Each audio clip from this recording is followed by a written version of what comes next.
Ann Takamaki, Persona 5.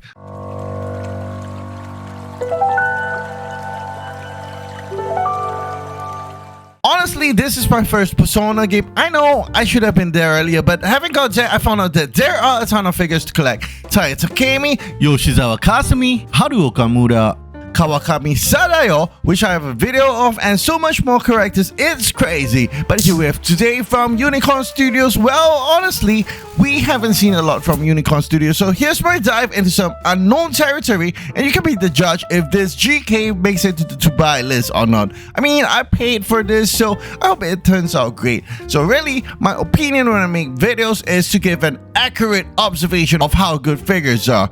I really do wish smaller studios can produce good products, and of course, I will be supporting them if they do. So let's get on to it. I believe this release was expecting 188 pre-orders, but seeing the total number of Ann Takamaki's produced 40 pieces isn't very consoling, huh? But let's just get this bad girl open. Really? No pun intended.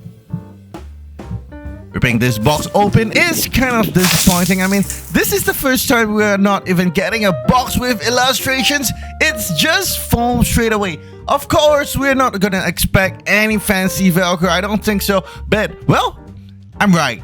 No fancy Velcros. Anyway, I don't know what you can do with these fancy Velcros, but we used to use Velcros on our school textbooks in the past. I don't think students do it nowadays.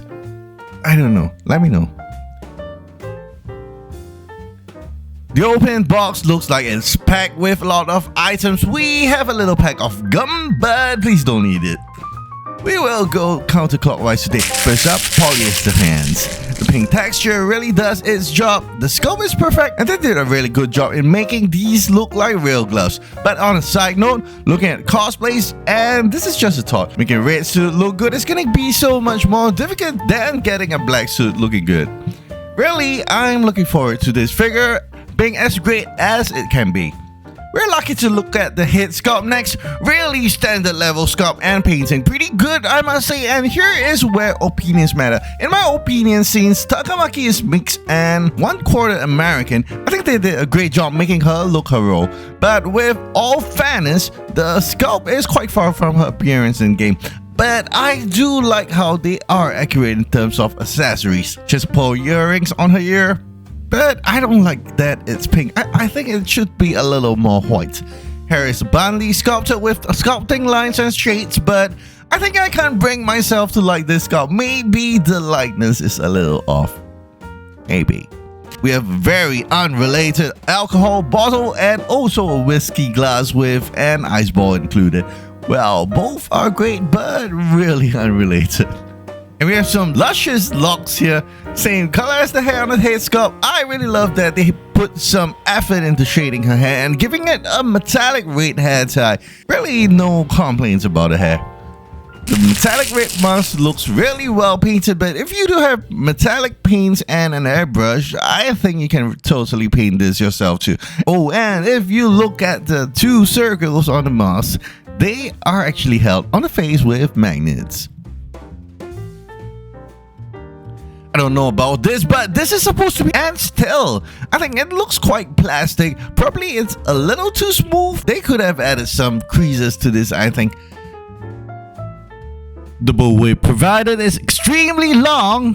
I don't know if this is accurate. Of course, we don't need it to be realistic, but this is a fantasy world after all. But let's do a test. How long is the longest bullwhip according to Wikipedia?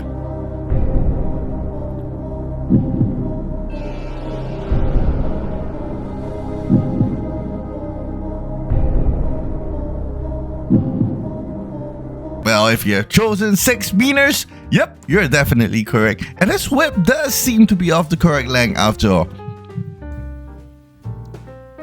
The base has our standard illustration bottom, which we will never get to see again, and I can't ascertain if the material is marble or resin, but I reckon it's resin. But the sticky substance on the top of the metal structure, come on man. First, I didn't get a cardboard box. Now the base is a little flawed. I don't know if I can have confidence with this release. I'll do a coin toss to see which object we should review next. Heads for the one on the top, tails for the one on my right. Let's do it. Tails. So let's go with this. Oh, the body. I think it's glossy enough. The details are on point. It does look like a fine latex suit. We even have a cutout along her legs to make it look like it's pants, but let's just go into what I think is bad. Unfortunately, her chest and her suit looks like one. And to make things worse, the suit goes under the flesh. I mean, I get that they kind of make it voluptuous, but it just looks like one. It just looks like a painted body. I think it killed the realism here a little for me. I guess the figure is passable. Definitely not the best.